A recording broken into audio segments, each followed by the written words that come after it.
Shalom, shalom a todos nuestros hermanos que el día de hoy nos ven por medio de las redes sociales. Que el Eterno los bendiga desde acá. Shalom. En Irapuato andamos por acá. Damos gracias a nuestro Padre Celestial por darnos la bendición de estar aquí un Shabbat más reunidos y damos las gracias a nuestro Padre Celestial que nos permite estar a todos juntos aquí en la ciudad de Irapuato, y bendiciones y saludos a todos nuestros hermanos que nos ven en San Miguel, en Oaxaca, en Estados Unidos, y a todos nuestros hermanos que el día de hoy nos ven en Aguascalientes. Que el Eterno les bendiga. Vamos a iniciar. No, y damos gracias a Dios por la vida de Ramón. Damos- Bendito sea el Señor que nos acompaña ahorita aquí en Shabbat. Damos gracias. ¿Quiere salir en la pantalla? No quiere salir, pero aquí anda mi papá. Damos gracias a Abba porque está bien, ha pasado un buen tiempo de ayer que salió del hospital. Ahorita gracias a Dios va bien. Entonces bueno, seguimos orando a Abba que ya lo guarde en todo momento y en todo tiempo. Entonces vamos a adorar a nuestro Abba y luego entramos al estudio. A Yahweh le gusta que le demos siempre lo mejor, porque Él es el que se encarga. La promesa es que cuando nosotros lo ponemos a Él es el que se encarga de vencer a nuestros adversarios y de domar a los gigantes. Entonces vamos a adorar. Te daré lo mejor del trigo, de la miel de la roca te daré lo mejor del trigo, de la miel de la roca te daré. Derribaré a tus adversarios, los buscarás y no los hallarás. Vencerás en todos sus caminos, para siempre en nombre de Yeshua. Te daré lo mejor del trigo, de la miel de la roca te daré.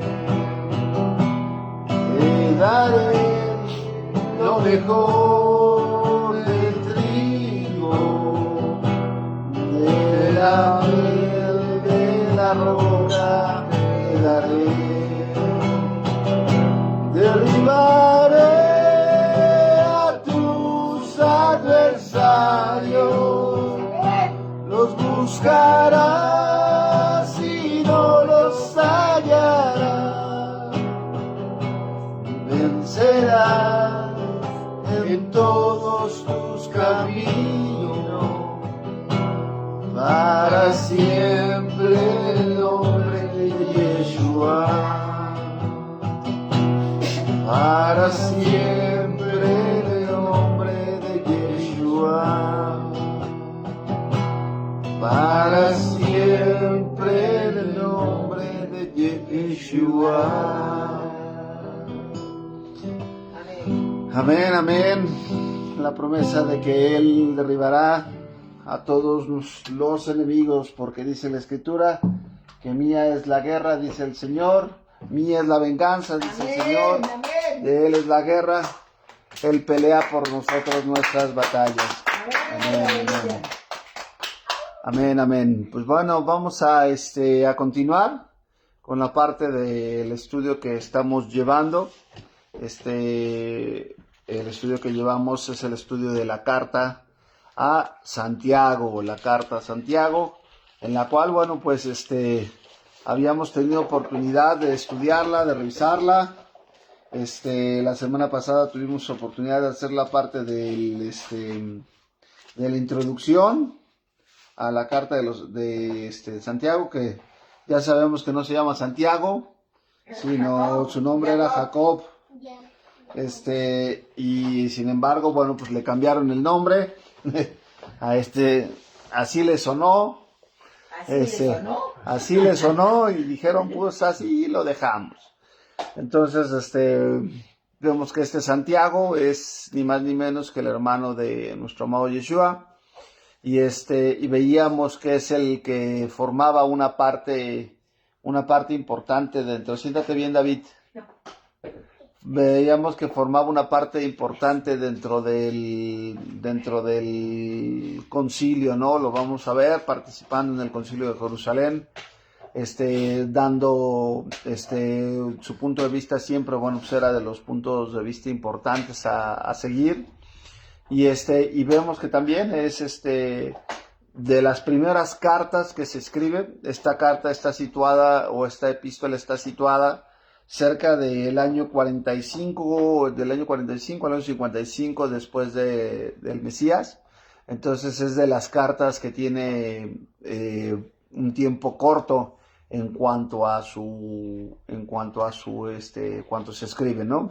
Es interesante, estudiamos la semana pasada, es interesante ver cómo la carta tiene un destinatario. La carta en este caso tiene un destinatario muy claro, y habla precisamente de las 12 tribus, a las 12 tribus, que se encontraban en la dispersión, las 12 tribus que se encontraban dispersas, es a las cuales, bueno, pues esta carta está siendo dirigida, y es aquí en donde, bueno, vamos a encontrar de manera muy significativa el tema que quiere tratar Santiago, ¿no? El tema que quiere tratar Santiago, un tema que es de mucha relevancia, ¿debido a qué? Debido a que nos va a hablar de la importancia del seguir al Señor Yeshua, de cómo lo debemos de seguir, pero también nos marca la forma en cómo lo debemos de seguir. Recordemos que mucho de la doctrina o mucho de la enseñanza también nos llevan a cómo nos llevan a vivir o a poner en práctica la palabra que Dios nos ha dado, y la forma de ponerlo en práctica, pues estas cartas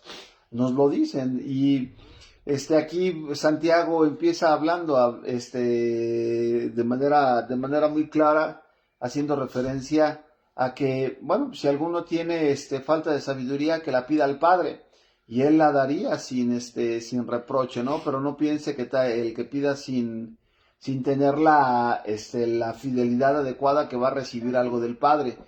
Y aquí vemos que es importante que cuando nosotros leemos la Escritura y la leemos en el contexto original o en las palabras originales, recordemos que para el tiempo de Santiago y el tiempo en el que está datando esta epístola, no existe no existe el Nuevo Testamento, no existe lo que se conoce como el Brit Hadashah. No quiere decir esto que no esté, ¿cómo se llama?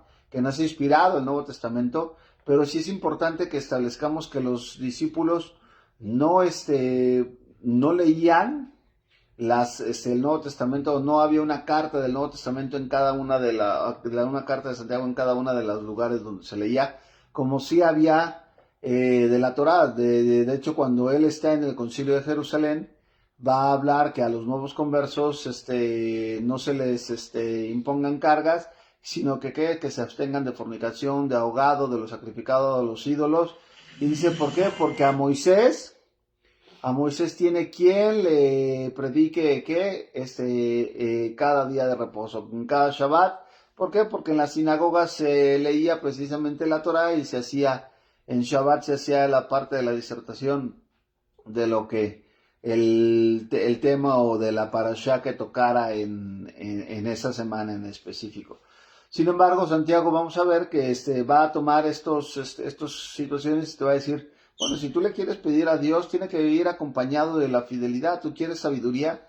Entendíamos que el concepto bíblico de sabiduría es, de acuerdo a Proverbios, dice que el principio de la sabiduría es el temor del Señor. Entonces, cuando Santiago te está diciendo, si alguien es falto de sabiduría, si alguien te está diciendo, si alguien es falto del temor del Señor, pídaselo al Señor, y el Señor se lo va a dar. Dice, ¿cómo te lo va a dar? ¿A través de qué?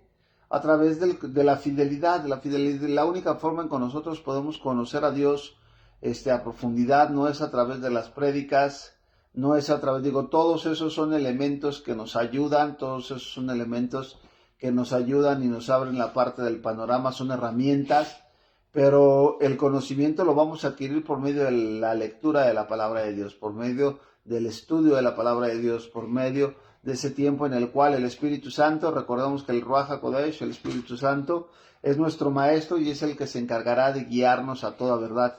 Entonces, cuando dice que lo hagas con fidelidad, ¿quieres conocer más el temor del Señor? ¿Quieres tener más sabiduría? Pues empieza a seguir de manera fiel, empieza a vivir de una manera fiel. ¿En cuanto a qué? En cuanto a las ordenanzas y los principios y los decretos que Dios ha establecido. Les platicaba un poco que también esta carta de Santiago estuvo a punto de quedarse fuera del canon.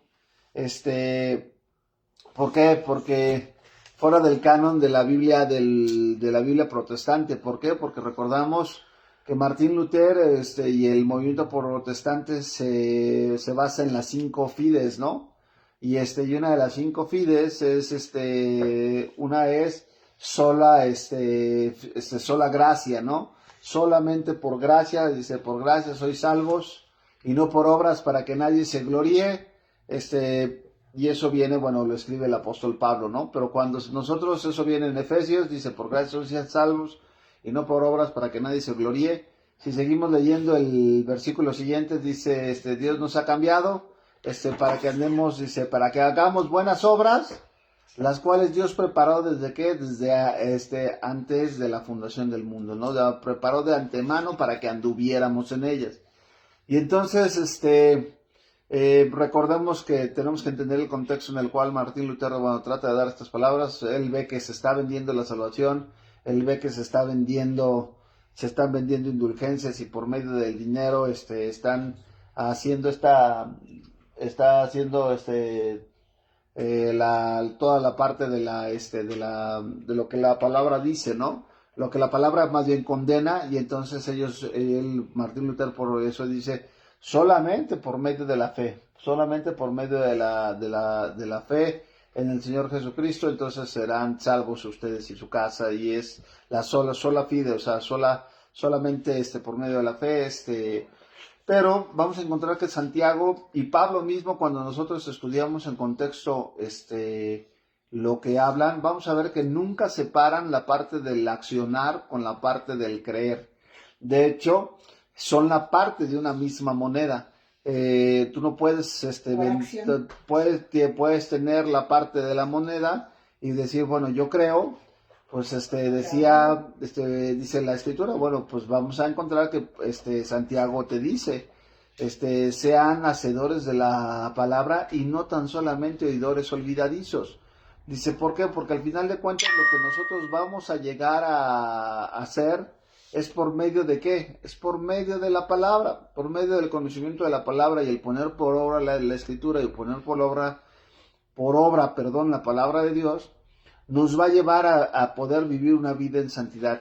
Escuchaba en la semana a una hermana que le decía a alguien que la llamaba a debatir y le decía, o sea, tú me estás diciendo que la gracia es el permiso para pecar. Y dice, entonces tú estás ocupando la gracia como permiso para pecar. Y llegaban a la conclusión de que no, la gracia en ningún momento es el permiso para pecar. La gracia es precisamente, Dios no te da lo que tú mereces, que eso es gracia, más bien Dios te da algo que no mereces, eso es gracia. Eso es gracia, la parte de que Dios te está dando un regalo que no merecías. Claramente tú y yo sabemos que no somos salvos por nuestras acciones, sino que es un regalo que no merecemos la parte de su salvación, porque con nada de lo que nosotros, dice la Escritura también, dice en Isaías, que lo que nosotros hacemos son trapos de inmundicia. La mejor de nuestras obras serían como trapos de inmundicia. ¿Y eso en dónde viene? Viene en el profeta Isaías, no me acuerdo si es Isaías o es Isaías o Ezequiel, que habla de que cuando nosotros hacemos es un trapo de inmundicia, pero hay que ver el contexto en el cual ellos estaban haciendo estas cosas. Ellos creían que podían hacer obras, pero obras para como dar caridad, obras como lo que estaba en el tiempo de Yeshua, el fariseo, que por fuera ellos hacían muchas obras y se mostraban limpios para con los de afuera, pero su interior estaba, dice la escritura, que eran sepulcros blanqueados, estaban llenos de huesos secos, huesos que estaban llenos de muerte. Y vamos a ver que las obras por sí solas no pueden salvar a nadie. ¿Por qué? Porque Dios dice en la escritura que Dios ve aún la intención de la obra. Dice la escritura que nosotros aún no está la palabra en nuestra boca cuando nuestro Señor ya conoce qué es lo que vamos a hacer. Entonces tú y yo podemos desgastarnos en hacer las mejores de las obras. Pero si en nuestro corazón no hay, esa obra no es nacida del Espíritu Santo, esa obra no es nacida por el amor que nos debemos tener los unos a los otros, esa obra no es nacida por la parte del amor al Señor, entonces lo que estamos haciendo son obras muertas. Lo que Santiago está citando es que, bueno, vamos a verlo el día de hoy, está diciendo que seamos hacedores de la palabra. Dice, pero la palabra ¿qué? Dice, vamos a recordar que la palabra es espíritu y es vida. Entonces nos está incitando o nos está invitando más bien Santiago a que todo lo que podamos hacer, lo podamos hacer como para el Señor. Y entonces estábamos estudiando y Santiago, por ejemplo, voy a retomar un poquito Santiago capítulo 1, nos dice que dice, si alguno se cree religioso entre vosotros y no refrena su lengua, sino que se engaña en su corazón, y la religión del tal es vana. Veíamos que de una misma fuente no puede brotar agua dulce y agua salada. Con una misma boca no podemos adorar a Dios y estar maldiciendo a las personas que vemos. No se puede. No puede de una misma vertiente salir esta combinación de agua dulce y agua salada. Y te dice aquí, la religión del tal es vana. La religión del tal es vana, o sea, te estás engañando a ti mismo, no estás viviendo una relación directa con el Señor, sino lo que estás viviendo precisamente es una religión, la cual no te va a salvar ni te va a llevar a la parte de la vida eterna. Y Santiago, continuando con lo que él menciona en el capítulo 2, dice, hermanos míos, que vuestra fe en nuestro Señor Yeshua sea sin excepción de personas. Y aquí vamos a entrar, Santiago va a entrar en un concepto de la acepción de personas, quiénes eran los responsables de hacer acepción de personas, de acuerdo a la Torá. Una acepción de personas vamos a encontrar, que Santiago nos lo va a mencionar aquí adelante, los jueces eran los que tenían la capacidad de escoger y la capacidad de elegir precisamente a quién, sobre quién iban a fallar de manera favorable y a quién iban a fallar de manera en contra. Entonces, de hecho, les dice a los levitas y les dice a los jueces que no reciban soborno. Que no reciban soborno, ¿para qué? 39. Que no reciban soborno, ¿por qué? Porque entonces su juicio se podría haber nublado. Entonces ellos tendrían que ser imparciales. Eso lo marca la Torá, eso lo dice la Torá.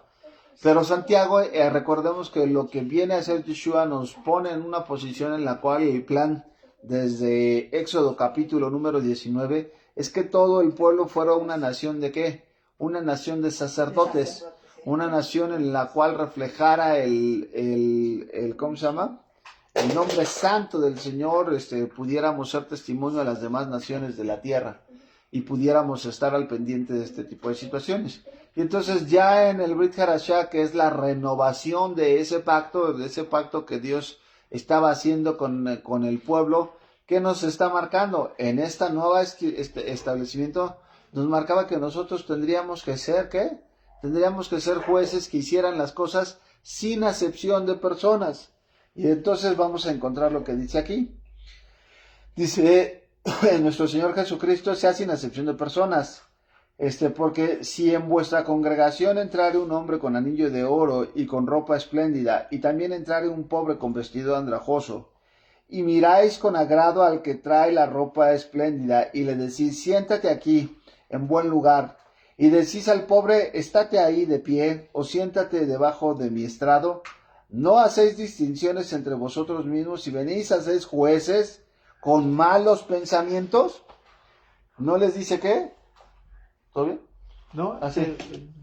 Dice, ¿no vienes a ser jueces con malos pensamientos? ¿Qué era lo importante que les estaba diciendo aquí? Dice que no podías hacer la acepción de personas, no podías por la parte del dinero, no podías ¿Seguro social? no podías establecer la parte, sí, sí, papá, el seguro social, clase, no podías establecer la parte de lo que tú quisieras, para ver si sacabas algún provecho, sino que el juicio tendría que ser, ¿por qué? Porque el juicio va de acuerdo a lo que menciona la palabra de Dios. La ley, de hecho, por eso la figura de la ley es una estatua en la cual, bueno, pues la mujer está con los ojos tapados y con una balanza. ¿Por qué? Porque la ley en teoría se tendría que aplicar igual a todas las personas. No podría haber, a ti sí, a ti te cae todo el peso de la ley, pero tú como eres mi cuate, mi conocido, mi amigo, tú como eres rico, tú como eres el que tienes influencias, sí, influencias, puedes estar con las tú vas a salir librado de todas estas cosas. Y entonces no debería ser así. Y esto ya venía marcado, les vuelvo a repetir, ya venía marcado en el Tanakh, ya venía marcado en la Torah, en donde los jueces tendrían que tener esta responsabilidad de poder juzgar y que su juicio fuera un justo juicio, que no fueran jueces que se dejaran sobornar y que fueran imparciales, ¿no? Y aquí algo interesante,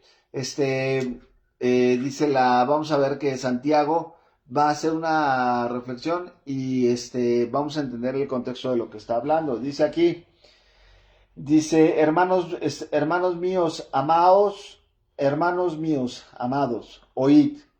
¿No ha elegido Dios a los pobres de este mundo para que sean ricos en fe o en emuná y herederos del reino que ha prometido a los que le aman?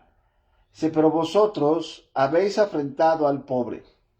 ¿No os oprimen los ricos y no son ellos mismos que os arrastran a los tribunales? ¿No blasfeman ellos el buen nombre que fue invocado sobre vosotros? Dice, si en verdad cumplís la ley real conforme a la Escritura, amarás a tu prójimo como a ti mismo, bien hacéis. ¿Qué es lo que está diciendo aquí? Ni todos los pobres son, aquí hay algo que hay que entender. Aquí los pobres podrían decir, ya ves, yo por ser pobre, Dios ya me prometió herencia venidera y el reino de los cielos va a ser mío, porque no, yo no, aquí no tengo un petate o no tengo, pero el rico, va a estar muriendo, pues, ¿por qué? Porque, pues, por ser rico. Del corazón, ¿verdad? Y digo, aquí vamos a ver que, Yeshua dice, bienaventurados, ¿quiénes son? Los pobres de espíritu. Dice, bienaventurados, ¿quiénes son? Los pobres de espíritu. ¿Por qué? Porque dice, vamos a la parte de las bienaventuranzas para que entendamos, vamos a Mateo capítulo 5, nada más para que nos quede como que claro lo que está estableciendo ¿cómo se llama? Santiago o Jacobo. Dice, bienaventurados los pobres de espíritu, porque de ellos es el reino de los cielos. Empieza diciendo, no son los pobres físicamente, sino son los pobres en espíritu. Claro. En espíritu, ¿por qué? Porque yo he conocido a mucha gente que pobre, bien orgullosa, egoísta y malintencionada. Pobre así que como ricos. Pobre que es, como dicen, egoístas, malintencionados, tranzas, ventajosos, que nada más quieren estar, aprovechándose de las personas. Y he conocido personas que son pobres, pero que son pobres en espíritu, lindos, y claro. que son los primeros en estar ofreciendo lo que dan, lo poco que tienen lo ofrecen, lo dan, buscan siempre el apoyar cuando se trata de las cosas del Señor, están ahí, son los primeros. Entonces, puede ser una misma condición, pero pero con un corazón completamente diferente. Aquí vamos a ver que también el Tanakh nos marca que hubo hombres que eran ricos. ¿Ricos en qué? Eran ricos en espíritu. Por ejemplo, vamos a ver que eran ricos físicamente, pero pobres pero pobres de corazón. Abraham era un hombre muy rico, pero era pobre de corazón, o sea, era obediente a las palabras que el Señor le mostraba, el Señor le manejaba. Moisés mismo dice la Escritura que él no tenía su corazón en las riquezas, sino que dice que no estimó en ser hijo como Faraón, de parte de Faraón, sino que decidió pasar el agravio con sus hermanos, la parte de los hebreos, la parte de José, cuando estaba, con el Faraón, y así tenemos del rey David, que tenemos muchos, ¿no? Y menciona precisamente de espíritu, porque el único que conoce el espíritu del hombre es el Señor, porque de apariencia pueden hablar o ofrecer algo para que queden, ay, wow, y a la primera de cambios ve que su intención de su corazón no era el dar, el aprovechar, sino nada más era quedar bien, pero no, sí, su corazón sigue teniendo avaricia, cosas que no. Entonces el Señor es el que juzga. Sí, por eso todo se remite al Señor. Tú eres testigo, adelante, gloria a ti. Así es, de hecho vamos a encontrar que, por ejemplo, el apóstol Pablo o los apóstoles van a estar batallando con este tipo de situaciones, en donde, de hecho, Pablo le va a hablar a los hermanos, creo que son de Tesalónica, en los cuales les están, cuando hace su viaje misionero, se sorprenden por el apoyo que les dan para los hermanos de la iglesia de Jerusalén, y les dice que su fe ha sido reconocida en muchos lados. ¿Por qué? Porque han ayudado, sabiendo que aún está su fe está siendo puesta a prueba, ¿no? Y en esa fidelidad que ellos están poniendo a prueba, están buscando precisamente que el Señor los lleve con ese cuidado de las cosas que ellos están haciendo, y están siendo partícipes. Y Pablo hace esa mención de que aunque ellos tan mismos tenían necesidad, no repararon en poder ayudar a la parte del ministerio. Y vamos a encontrar que Pablo se va a encontrar en algunos otros lugares, en donde Pablo inclusive tiene que trabajar, y tiene que estar trabajando, y tiene que estar, creo que es con los corintios, que tiene que estar trabajando, y les dice, no es correcto que nosotros, los que servimos al Señor, podamos vivir del evangelio, o solamente inclusive les decía, ¿no? ¿Quién más puede traer esposa? Solamente a Pedro le está permitido traer esposa, solamente a los otros hombres se les es permitido traer esposas. La Torá dice que no pondrás bozal al buey que trilla, y que el obrero es digno de su trabajo. Pero Pablo les dice, pero aún de que yo merezco y haría bien en tomar esto, no he sido carga para ustedes. O sea, yo he trabajado, he estado, ¿por qué? Para anunciaros la parte del evangelio. Entonces, aquí lo que está haciendo mención, Santiago, está haciendo mención de esa hipocresía, religiosidad que se tiene en el corazón, ¿no?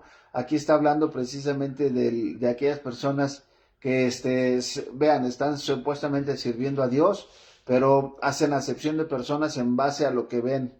Recordemos que cuando Dios iba a escoger rey, se acercó, le mandó a Elí y a Samuel, y le dijo, ve a la casa de se me fue el nombre del papá de Isaí. Ajá. Ve a la casa y porque yo me ungiré rey para, ¿cómo se llama? Para sacar, o más bien sustituir o cambiar a Saúl.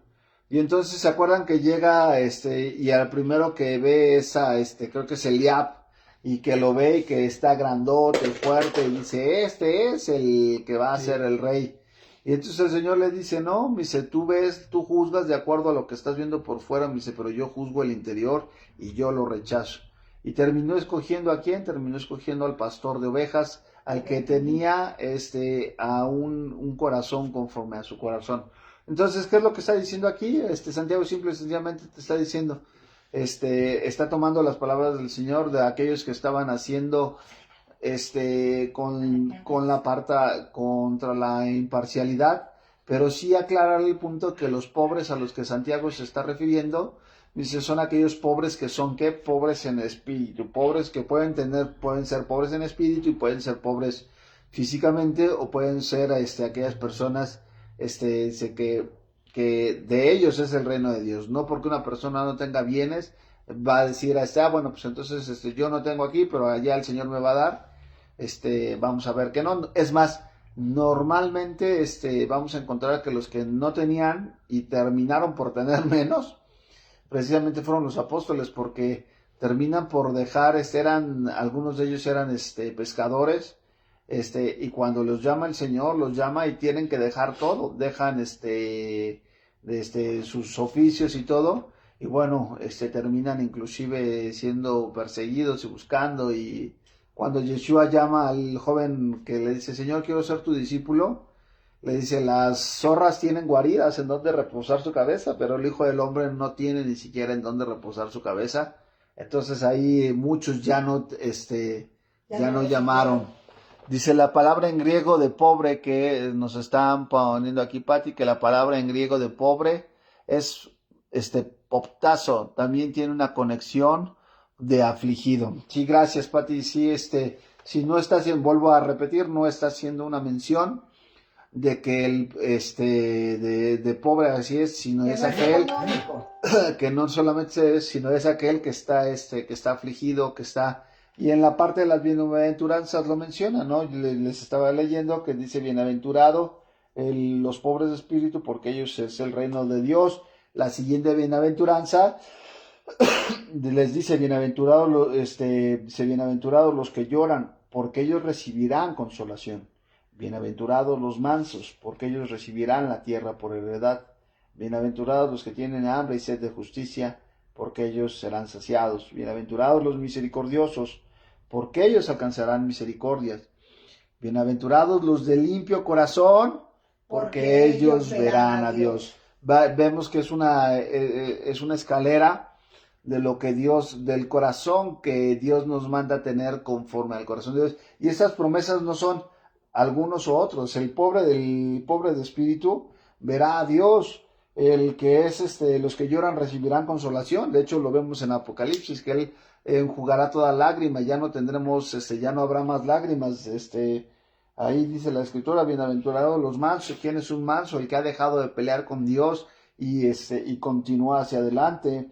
Bienaventurados a todos aquellos que tienen hambre y sed de justicia. ¿Cuál es el hambre y sed de justicia?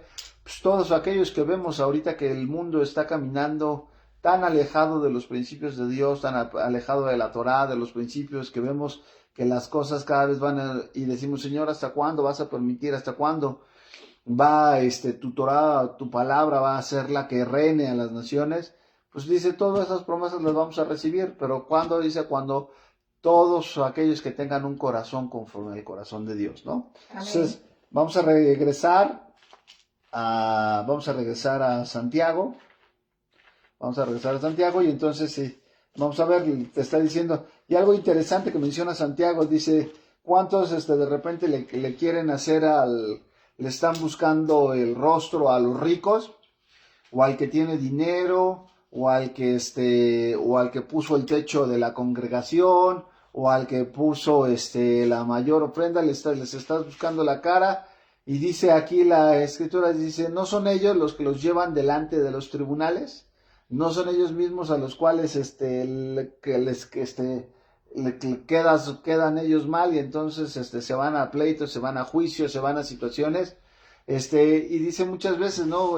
Quieres poner tu esperanza en las personas que tienen dinero, y te das cuenta que las personas que tienen dinero, la mayoría de ellas, tristemente, bueno, pues aman la parte de dinero que Dios. No todas, ¿no? Pero tristemente hay una condición, y te dice que si tú estás ministrando la palabra y si tú estás en una congregación, que la dice que no hagas esa acepción de personas, que no hagas, que no lo realices. ¿Por qué? Porque entonces estamos haciendo no estamos juzgando las cosas con justo juicio delante de nuestro Padre Celestial. Y dice aquí algo interesante: si en verdad cumplís la ley real conforme a la Escritura, amarás a tu prójimo como a ti mismo, bien hacéis. Algo interesante que se menciona aquí, dice, ¿cuál es la ley real? La ley real no existe para el tiempo de lo que está escribiendo Santiago o Jacobo. No existe una Torá diferente. Solamente existe una Torá. Entonces, cuando está hablando de la ley real, es la ley de Dios, y con la ley de Dios, ¿qué te marca? Lo mismo que decía Yeshua: amaréis a Dios con todo vuestro corazón y y a tu prójimo como a ti mismo. ¿Qué dice el Shema Israel? Por eso lo hacemos. El Shema Israel, Adonai Eloheinu, Adonai Echad, oye Israel, el Señor nuestro Dios, el Señor uno es, y amarás al Señor tu Dios con todo tu corazón, con toda tu mente, con toda tu alma y con todas tus fuerzas, y a tu prójimo como a ti mismo. Como a ti mismo. ¿Eso dónde viene? Eso no venía en la parte, no es una enseñanza, eso es una mentira del tamaño del mundo. El que les haya dicho que eso fue, Jesús lo dijo en el Nuevo Testamento. Yeshua repitió las palabras que él mismo dice. Si tú lees, dice: yo no he venido a hablar nada de mi propia boca, sino yo he venido a hablar las palabras que mi Padre me ha hablado, se las estoy externando. ¿Y en dónde las habló? Las habló precisamente en el Tanaj. Ya desde Levítico estaba establecido que deberíamos amar a nuestro prójimo como a ti mismo. Y aquí Santiago, ¿qué te está diciendo? Dice, ¿cuál es el prójimo? Tu prójimo, de acuerdo al pueblo de Israel, era el prójimo que tuviera dinero o que no tuviera dinero. Tendrías que tener un valor por la persona que era de tu pueblo, que era esa persona de tu pueblo, que había ese valor de pueblo y de identidad. Y es algo interesante, que esto es un principio que muchos judíos, el día de hoy, todo el mundo lo critica, todo el mundo critican a los judíos, los mexicanos: no, ¿qué te quieres hacer judío? Pero aquí en México, ¿cuál es el dicho de los mexicanos? El dicho de los mexicanos, tristemente, es que si ves a tu hermano o si ves al vecino de enfrente que está prosperando, o el negocio de enfrente, ¿qué tratan de hacer? Le tratan de tirar para tirarlo. En lugar de que les vaya bien, no, le tiran. Y no puedes ver que alguien esté despuntando. Bien. ¿Por qué? Porque vas a tirarle y vas a hablar. Yo hablaba con un doctor esta semana y le decía: sí, dice, es que todos estuvimos juntos. Le digo: sí, doctor, pero sí, qué bonito sería que en lugar de estar unidos solamente para los partidos de fútbol, para la tomadera, para la fiesta, para eso sí todos se están abrazando y decimos: sí, viva México. Pero en las cosas del día a día vamos a encontrar que no, que tristemente decían, hay varios dichos que dicen que el peor enemigo de un mexicano es otro mexicano. Y entonces, a diferencia del pueblo de Israel, con sus excepciones, pero es un pueblo que está unido, un pueblo que está unido, un pueblo que se ayuda, un pueblo que ve la identidad, un pueblo que ve que si alguien necesita, que si alguien abre una tienda, todos van y compran en esa tienda, que si alguien ocupa este negocio, todos van y lo hacen. Entonces es un pueblo que se ayuda. ¿Por qué? Porque entiende esta parte del amarás a tu prójimo como a ti mismo. Ahora el concepto que lo estaba llevando el Mesías era no solamente el que lo ayudaran, sino que no solamente se ayudaran en cuanto a identidad, sino que fuera algo que fuera directamente desde la parte del corazón. Entonces, aquí está mencionando esta parte de la ley real. La ley real, ¿cuál era? Es la misma Torá. ¿Y por qué es real? Porque es la ley con la que Dios va a juzgar a vivos y a los muertos. Amén. Por eso la ley ¿sabes con qué ley va a juzgar Yeshua cuando vuelva a este mundo? ¿Con qué dice la Escritura? Que él pondrá a todos sus enemigos por estrado de sus pies, los juzgará como con vara de hierro y como vasija de alfarero los desmenuzará. Precisamente con la palabra que hable. ¿Con qué va a destruir al anticristo? Con la espada que sale de su boca.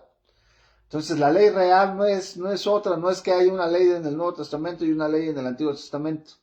La ley real es la que estaba establecida. Y vamos a seguir viendo lo que dice aquí. Dice: pero si hacéis acepción de personas, cometéis pecado. ¿Por qué? No ¿por qué? Porque pecado, ya lo estudiamos en Juan, es la infracción de la ley. ¿Dónde dice que no hagas acepción de personas? En la Torá. Te dice que no hagas, entonces por eso se vuelve pecado. Y quedáis convictos por la ley como transgresores. La misma ley, que es la ley real y te dice que estás haciendo bien, en el momento que le estás quebrantando, la misma ley te acusa y te dice que estás haciendo mal. Entonces, aquí vamos a lo siguiente con mucho cuidado. Dice porque cualquiera que guarda toda la ley, pero ofende en un punto, se hace culpable de todos. Y aquí hay un punto bien interesante. Aquí hay un error, a la hora de cómo se transmite lo que Santiago quiere decir. No puede ser, en una legislación o en una ley, no te pueden juzgar por algo que tú no cometiste. ¿Qué quiere decir? Que tú no puedes, dices que si tú quebrantas un mandamiento, entonces te haces culpable de todos los mandamientos, o de todos los mandamientos, y eso no es lo que está tratando de decir Santiago. ¿Por qué? Porque eso no sería justo. Y recordemos que nuestro Dios es un Dios justo. Amén. Vamos a ver que entonces lo que está diciendo Santiago, vean lo que está tratando de decir Santiago, y nos lo va a explicar más adelante. Pero por eso te está diciendo, ¿sabes qué? ¿Sabes qué? ¿Quieres andar a hacer las cosas bien? Bueno, entonces dices, si tú estás confiando en que, dice, tú estás haciendo transgresor de la ley, en el momento de tú hacer acepción de personas, dice, aunque guardas los demás mandamientos delante de Dios, ya estás pecando, porque vamos a ver que esta persona cree que por hacer acepción, dice, se está engañando a sí misma, por creer, no, yo estoy sirviendo a Dios, pero hacían acepción de personas, y al hacer acepción de personas, no podían hacer las cosas como se debía hacer. Entonces quiero que entendamos lo siguiente. Vean lo que dice aquí. Dice no podían hacer las cosas como se... Si en verdad, dice aquí, pero si hacéis acepción de personas, cometéis pecado y quedáis convictos de la ley de las transgresiones, porque cualquiera que guardare toda la ley, pero ofendiere en un punto, se hace culpable de todos. Ya les estoy explicando que... Y vamos a ver cómo Santiago mismo lo va a corregir aquí adelante. Dice, porque el que dijo, no cometerás adulterio, también ha dicho, no matarás. Ahora bien, si cometes adulterio pero no matas, ya te has hecho transgresor de la ley. No te está diciendo, a ver, al adúltero lo vamos a juzgar por muerte. Claro. Sino que está diciendo aquí Santiago, la idea que Santiago está tratando de plasmar es que el mismo que dijo que no matarás, también dijo que no cometeréis adulterio. Entonces, ¿qué te está diciendo a ti? Que tú no puedes escoger a qué mandamiento le haces caso y a qué no. Tú no puedes escoger qué mandamiento dices, este mandamiento sí lo guardo porque este sí es importante y este no. Porque el mismo que dijo que no matarás, también dijo lo otro, no cometeréis adulterio. ¿Por qué es esto? Porque como seres humanos tratamos nosotros de establecer qué mandamientos consideramos desde nuestra perspectiva los más importantes. Y entonces, por ejemplo, te dice, no matarás, y decimos, no, yo no he matado a nadie. ¿No vas a adulterar? No, yo no he adulterado. No mentirás. Las mentiras, bueno. Pero son piadosas. Son mentiras piadosas. Blancas. Son mentiras a medias.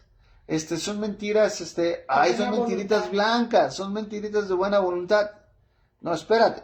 Ese es el problema que se tiene.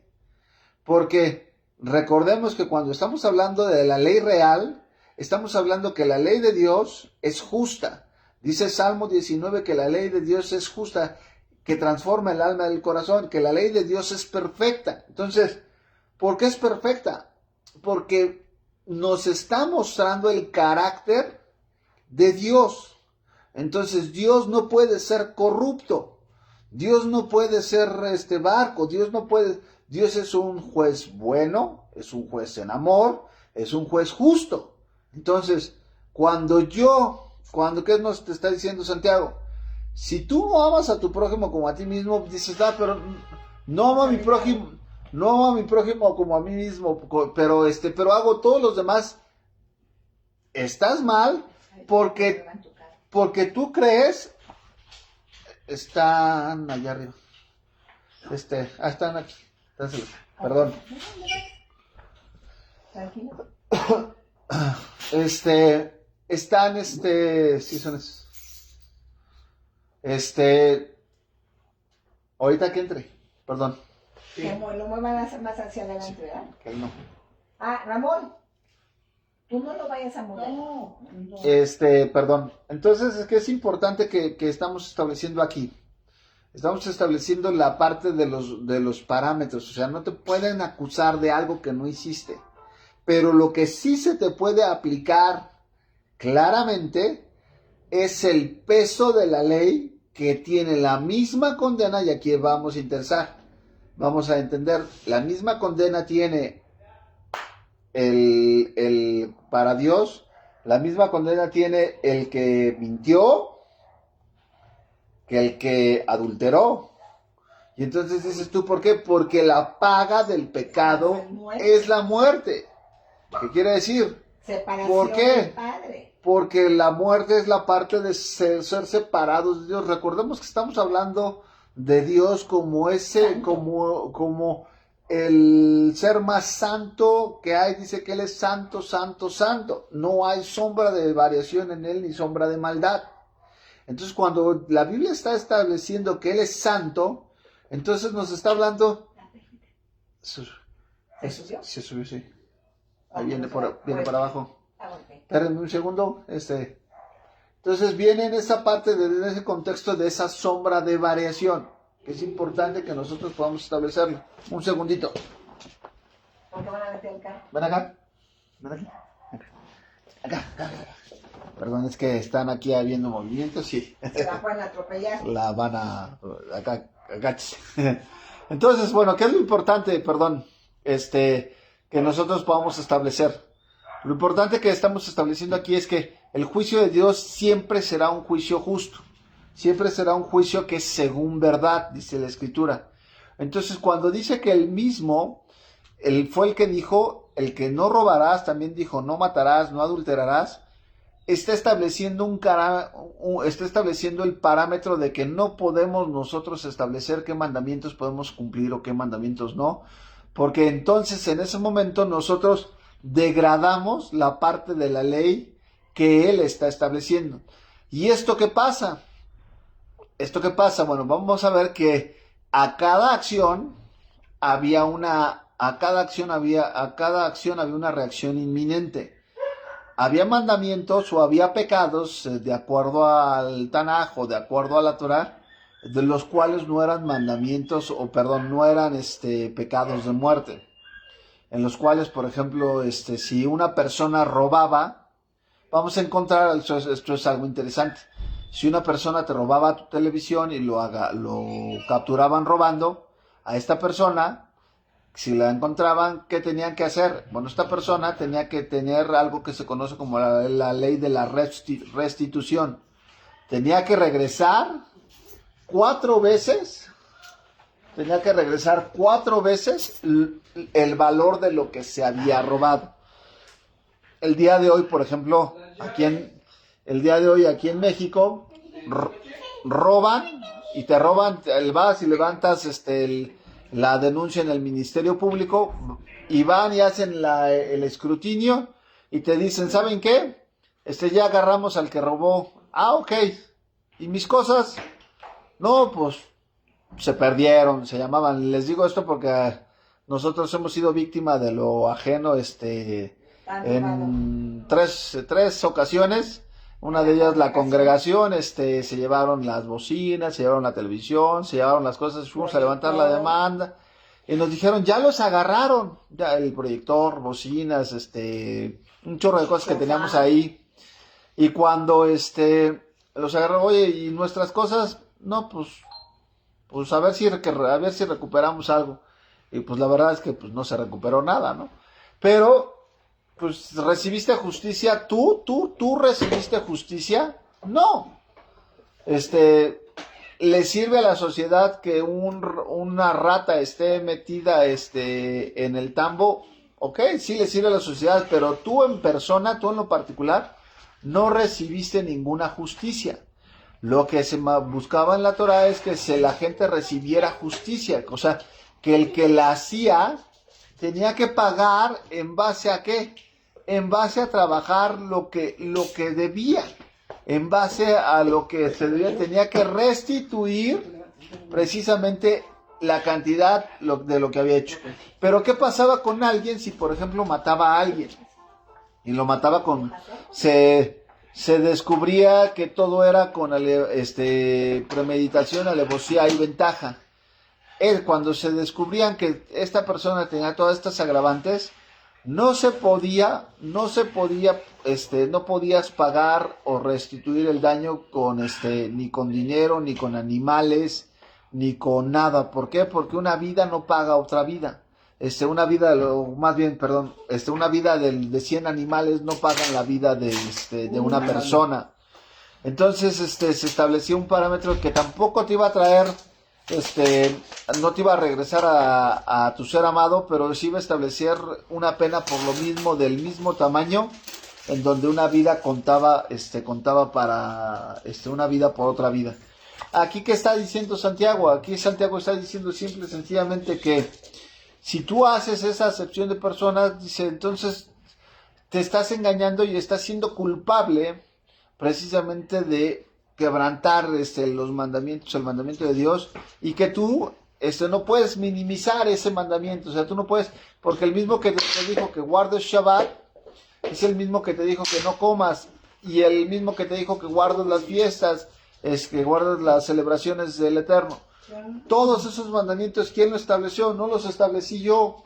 Vienen establecidos ¿en dónde? Vienen establecidos en la parte de la Torah. Y entonces aquí viene lo siguiente. Dice así, se ha hecho transgresor de la ley.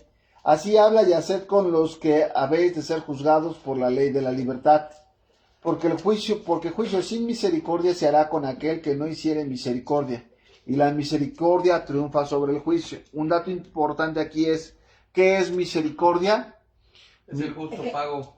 Que no te ha pagado conforme a lo que debería de pasar en tu vida. Así. O sea, porque si no, ya estaríamos muertos, y por su misericordia nos perdona, nos restaura, nos sana, todo. Ok, entonces la misericordia, estamos viendo que la misericordia es Dios no te da lo que tú te mereces. ¿Qué era lo que nos merecíamos? Bueno, nos merecíamos la parte de la muerte, y Dios, ¿qué ha hecho? Dice la Escritura que era lo que Dios estaba hablando. Recordemos que le está hablando a personas, a las 12 tribus, y está hablando de la parte del comportamiento. ¿Y qué les está diciendo? Les está diciendo que ¿qué? Yahweh ya les había dicho, misericordia quiero y no sacrificios. ¿De qué servía? De nada servía la parte del sacrificio si no había la parte de la misericordia. Y misericordia, Yeshua pone el ejemplo de los dos deudores, en los que le dice claramente a uno, ¿qué no se hizo misericordia contigo con tu deuda que era tan impagable? Bueno, si tú has hecho misericordia, si se hizo esta misericordia contigo, ¿por qué no hiciste tú esa misericordia con la persona que está? Y entonces cuando la leemos decimos, ay, sí es cierto, qué mala onda. Pero cuando lo bajamos a nuestra vida diaria, que nos toca ejercer nosotros, ¿cuántas cosas nos ha perdonado Dios?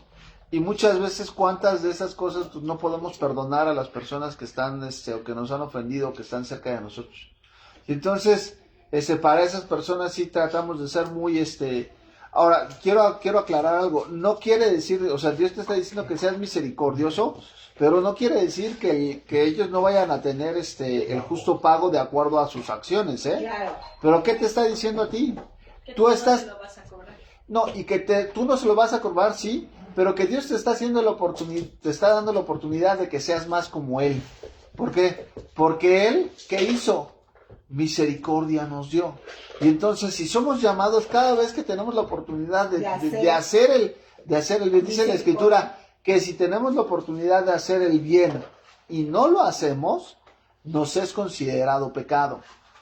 Es ahí en donde nosotros somos llamados precisamente ¿a qué? A buscar hacer lo bueno. Ahora, ¿qué es lo bueno? Lo bueno de acuerdo a lo que marca la Escritura, no de acuerdo a lo bueno a lo que marcan A lo que me conviene. No, lo que les decía, ¿no? Por ejemplo, vamos a ver que muchas personas hacen ahora que se dieron tristemente toda la parte de los terremotos en Venezuela, el mundo, gran parte del mundo se ha volcado a mandar ayuda humanitaria, organizaciones, por ejemplo, inclusive organizaciones del LGTB han mandado ayuda humanitaria. ¿Quiere decir esto, misericordia? O sea, sí, estás siendo misericordioso, sí, estás ayudando a alguien más, sí, eso es bueno. Pero vamos a recordar algo, que Dios no te va a juzgar, o sea, por tus obras. Dios no te va a juzgar por las obras buenas, sino Dios te va a juzgar, o sea, es como aquel que se pasa el alto y mata a una persona. Y entonces cuando está en el juicio dice, Señor, pero es que nada más me pasé ese alto. Nada más me pasé ese alto, usted puede checar, soy muy buen vecino, soy muy buen hijo, muy buen esposo, puedo hacer todo, pero nada más hice eso malo. Y entonces el juez va a decir, bueno, tienes razón, pues como nada más hiciste eso y no fue tu intención, no pasa nada. No, el juez te va a decir, qué bueno que es todo eso, siga haciendo eso, pero usted está aquí no por las cosas buenas que hizo, sino está por aquella cosa mala que hizo y que tuvo consecuencias. Lo mismo es para con Dios. Dios nos va a juzgar en base a qué. Por eso el libro, dice la Escritura, los libros fueron abiertos. Y dice la Escritura que serán juzgados. Pero eso es fuera de Jesús. Porque con Jesús Ese es el trono blanco. No, ahí también, porque el juicio es a lo que estamos hablando aquí. Es para los que son hijos es el tribunal de Cristo, ¿sí? Y para los demás es el juicio del gran trono blanco, son dos juicios diferentes. Sí, no, pero los dos juicios se basan en obras. Los dos juicios están basados en obras porque no puede juzgar. Y esa es una premisa importante, que bueno que lo tocan. Dios no tiene dos leyes para juzgar a su pueblo y tiene una ley para juzgar al mundo. La misma ley, dice la Escritura, por eso dice desde el principio, la misma ley será para el natural como para el adoptado, para el extranjero. ¿Qué quiere decir? Que el mismo libro servirá. ¿Cuál es la diferencia? ¿Por qué uno es condenado en el juicio del gran trono blanco? ¿Por qué uno es condenado? ¿Y por qué en el juicio del tribunal de Yeshua no serán condenados, pero sí, dice la Escritura, que algunos se retirarán avergonzados? A ver, quiero que me contesten esa. Yo digo, por el ejemplo que estabas dando precisamente, no por las buenas obras vamos a ser juzgados, porque lo bueno es lo que nos corresponde hacer como humanos, como todo. Eso es nuestra obligación, eso sería nuestro sentir. Eso es el deber ser. Exacto, no te va a aplaudir por lo que debemos hacer. Entonces por eso nos juzga cuando no, porque es lo que es la falla que hay. ¿Qué es la diferencia en Yeshua? Que en Yeshua ya tomamos una decisión, un camino a seguir, y si lo estamos escogiendo a Él, vamos a obrar y andar como Él anduvo. Hace ratito que vimos el tema que el Jorge dio, que ya nos lamentamos todo, ¿verdad, Jorge? Muy bueno. Y entonces exactamente es eso. No podemos decir, ya, y yo estoy ya todo porque recibí a Cristo en mi corazón, y ya eso, no. O sea, ¿qué estás haciendo? Si lo recibiste, se debe de haber un cambio. No te apapaches del pecado. No juzgues. Ay, si esto sí me conviene, eso no. El Señor es claro. Así es. O estás o no estás. Si estás, ¿qué es de tu vida? ¿Qué cambio has hecho? ¿Cuánto lo amas? ¿Cuánto lo sigues? ¿Cuánto lo obedeces? Está excelente ese tema. Así es. Perfecto. ¿Qué es lo importante? Entonces es bien fácil. Es como cuando le dices metes a tu hijo a estudiar y metes a tu hijo en tu casa, y entonces tu hijo ya tiene la oportunidad de de hacer más cosas en casa. Ajá. Ser autosuficiente por eso. No. Vamos a poner, ya mi hijo, por ejemplo, ahorita tiene 17 años, y entonces las responsabilidades que tiene mi hijo de 17 años ya no son las mismas responsabilidades que tiene David de 5 o Caleb de 10. Y entonces yo llego y le digo, ¿sabes qué? Cuando nosotros nos vamos a algún lado y regresamos y vemos que la casa a lo mejor no está hecha, cuando yo le quiero llamar la atención y le voy a decir, a ver, hijo, pues ¿sabes qué? Pues no estás haciendo la casa. ¿Y qué dice? Es que yo estoy sacando buenas calificaciones. Esa es su obligación, ese es su deber. Entonces dices tú, a ver, espérame tantito. El deber ser, o sea, tú estás para eso. Eso es lo mínimo indispensable que debes de hacer.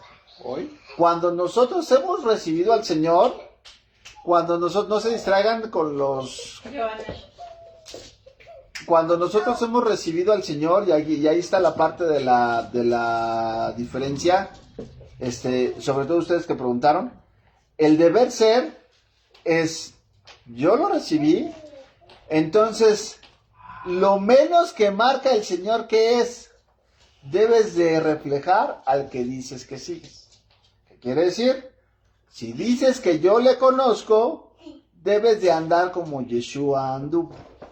Y entonces, ¿qué está haciendo aquí? Te está hablando precisamente de aquellos que dicen seguirlo, pero que están haciendo obras, pero son obras muertas. ¿Por qué? Porque no nacen de un corazón transformado. El corazón transformado sí o sí buscará todos los días agradar a Dios y buscar hacer su voluntad. Ahora, ¿cuál es la voluntad de Dios? ¿Dónde viene expresada la voluntad de Dios? En la palabra de Dios. Ahí viene. Y vean lo que va a decir aquí. Viene, dice, la fe sin obras es muerta. Hermanos míos, ¿de qué aprovecha decir alguno que tiene fe y no tiene obras? ¿Podrá la fe salvarle? sí. No. Dice aquí, fíjate, y está. Claro. ¿Podrá la fe salvarle? No. Si un hermano o una hermana están desnudos y tienen necesidad de mantenimiento de cada día, y si alguno de vosotros les dice, id en paz y calentaos y saciaos, pero no les da lo necesario para el cuerpo, ¿de qué aprovecha? Así también la fe, si no tiene obras, es muerta en sí misma. Porque alguno dirá, tú tienes fe y yo tengo obras. Muéstrame tu fe sin tus obras, y yo te mostraré mi fe por medio de mis obras. ¿Tú crees que Dios es uno? O sea, ¿tú crees en el Shema? Ajá, bien haces. Si tú crees en el Shema, ¿tú crees que Dios es uno? Bien haces. También los demonios creen y tiemblan. ¿Qué está haciendo? Los demonios se saben del Shema. Saben que Dios es uno. Sí. ¿Pero qué les está diciendo? Recordemos que aquí esto se complica en el aspecto de qué. La palabra fe en el concepto griego es una forma, yo creo que creo en Dios. Eso es fe. Eso es mi fe. Exacto. Eso es mi fe. Y hay personas que tienen fe en su fe. Es que yo creo que creo. ¿Sí me explicó? Sí. Yo creo que creo, y como yo creo que creo, entonces creo. Y no, pues no es así. ¿Qué te está diciendo aquí?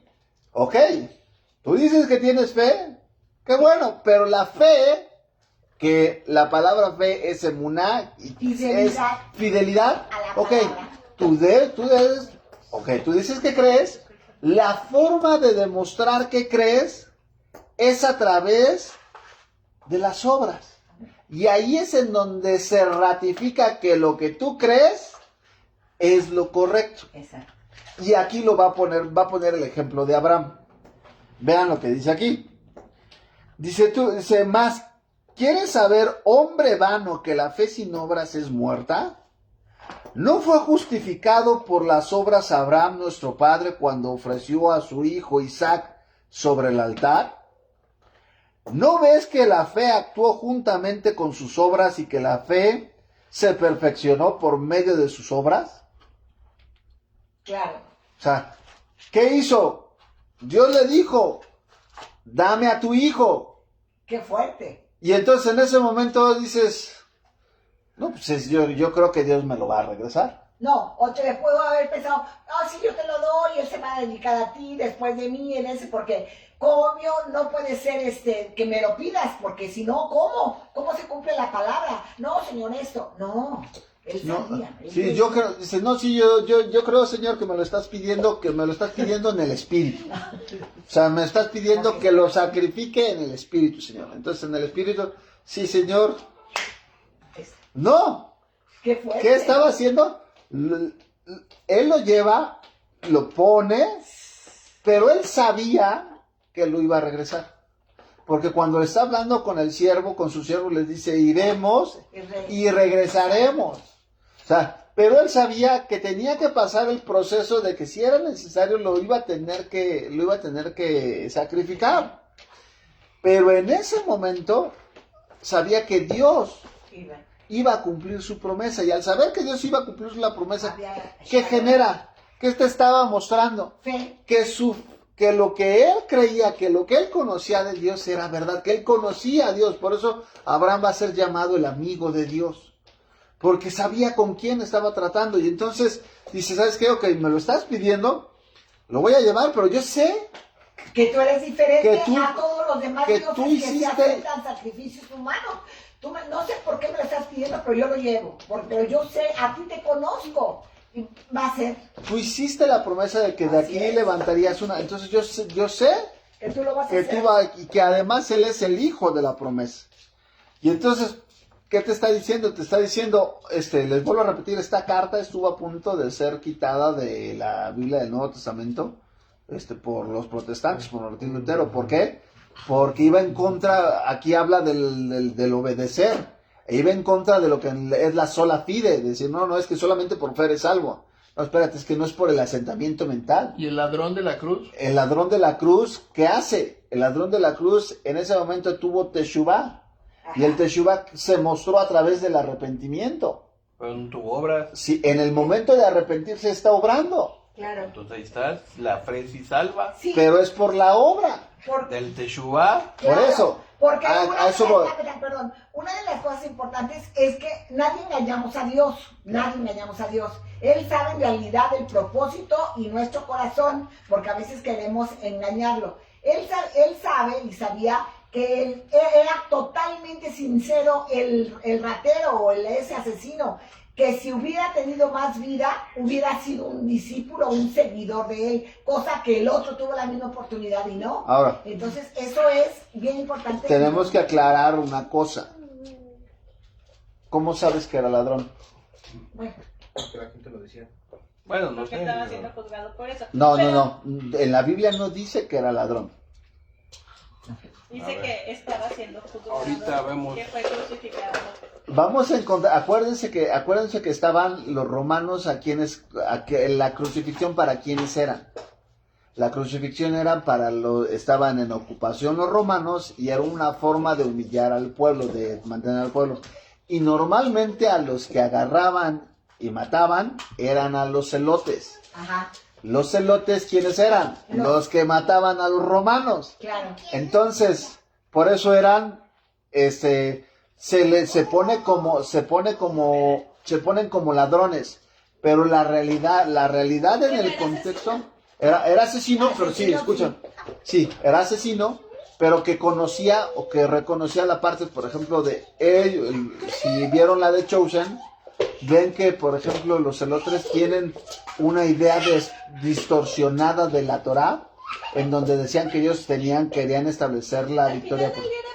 Pero si era Sí. ladrón, mira, en Mateo 27:38 y Dice Marcos 15:27 se utiliza el término griego lestai, que muchas traducciones vierten como ladrones.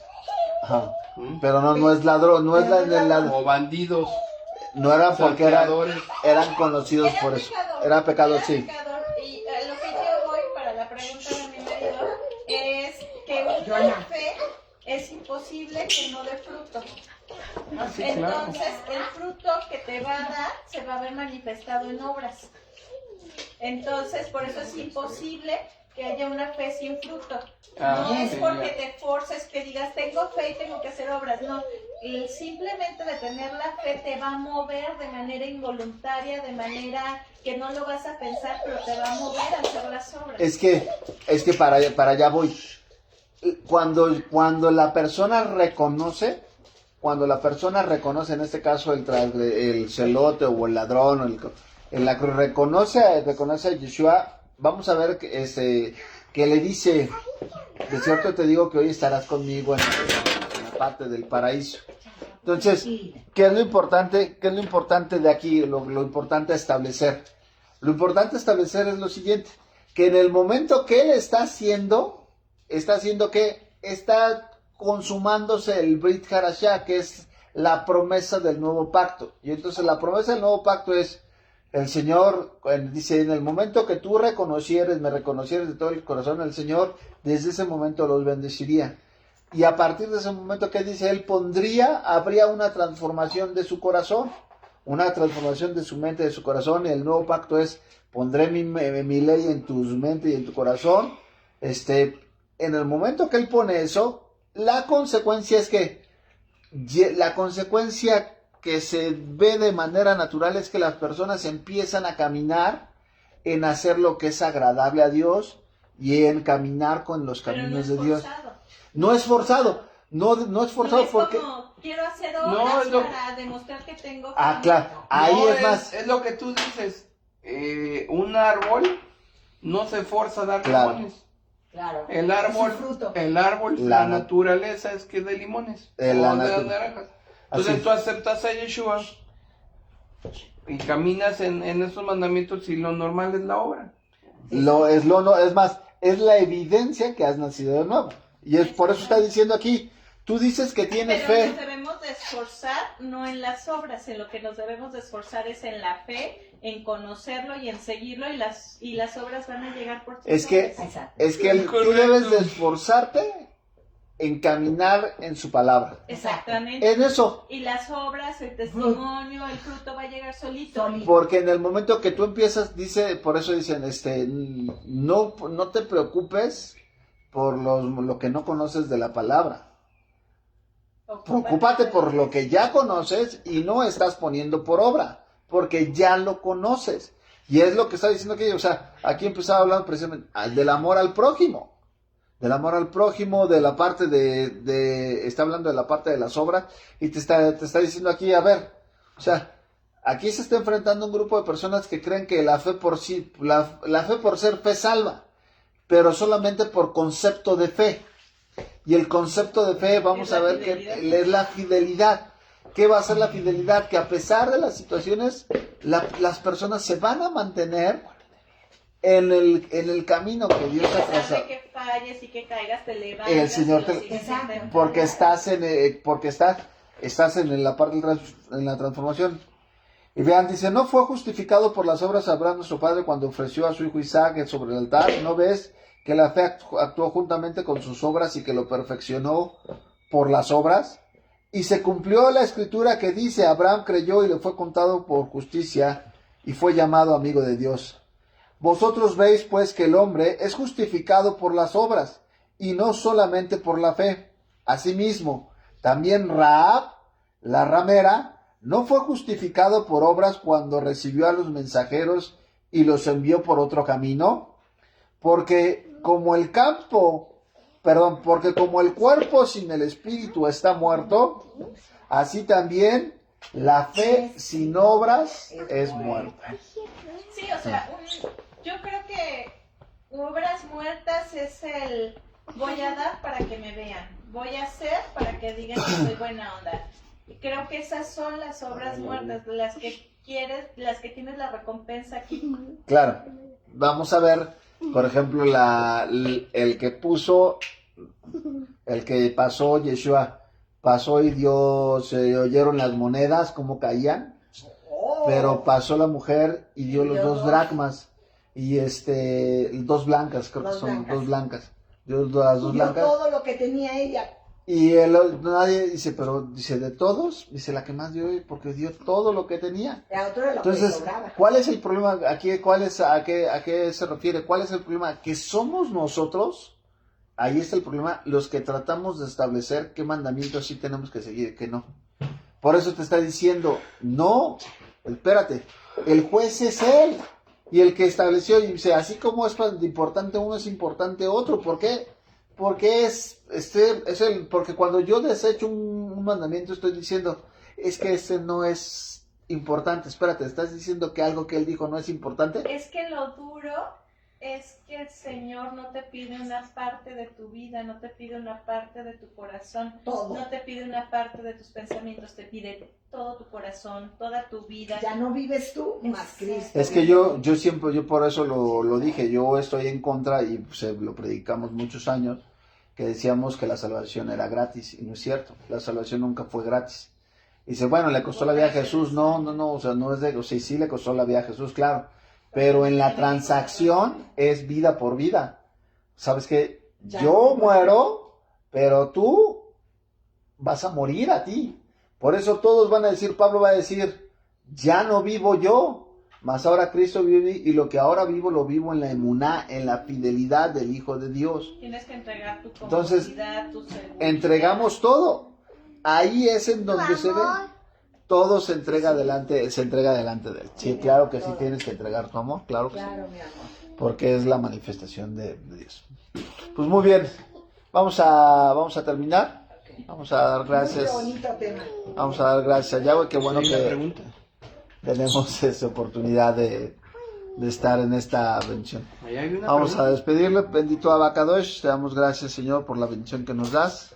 Vamos a dar gracias, Señor, porque tú has sido bueno y porque tú has enviado a tu Hijo Yeshua sobre nuestras vidas, Señor, para que podamos, Padre Celestial, recibirlo y entregarle nuestras vidas a Él, porque Él es el autor, Señor, de completa salvación y de perfecta, Señor, salvación para nosotros. Hoy te damos gracias, te pedimos que la palabra que hemos escuchado se vuelva rema en nuestras vidas y que podamos, Señor, cada vez llevar una vida, Señor, que vaya acorde, Señor, con lo que decimos creer, Señor, y con lo que decimos profesar, Señor, y que puedas gozarte, Señor, al vernos a cada uno de nosotros. Te alabamos y te bendecimos y te damos toda rabá, Señor. Amén. Vamos a hacer la bendición la bendición, y vamos a hacer la bendición sacerdotal. Amén. Dice Hechos 5 narra una obra, dice Patti, dice que en Hechos 5, dice, narra una obra, inicialmente había sido buena, una venta de una propiedad, pero después se arrepintieron de darle. Regalan cosas y luego lo quitan. Sí, claro, se dan cosas que no, ahí ellos, claro, quisieron empezar con algo bueno, pero luego Satanás les ganó su corazón. Les gana el corazón y entonces ahí. Mejor lo quito. Mejor me quedo con ellos. Con la parte de ¿no? Y por eso Pedro le decía, no era tuyo el terreno. Claro. Dice, pues entonces ¿para qué le mientes al Espíritu Santo? ¿No? Entonces vamos a levantar nuestras manos, vamos a hacer la bendición sacerdotal. David, ven para acá, José Ricardo.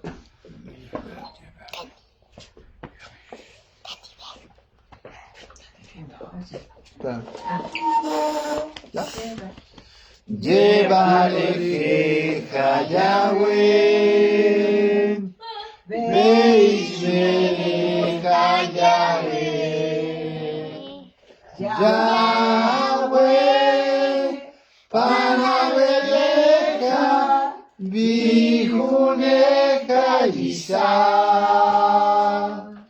Yahweh, Panabeleja, Bellaceleja, Shalom. Que Yahweh te bendiga y te guarde, que Yahweh haga resplandecer su rostro sobre ti, que Yahweh tenga de nosotros misericordia, quiera Yahweh hacer resplandecer su rostro sobre nosotros y nos dé de su perfecto y de su precioso Shalom.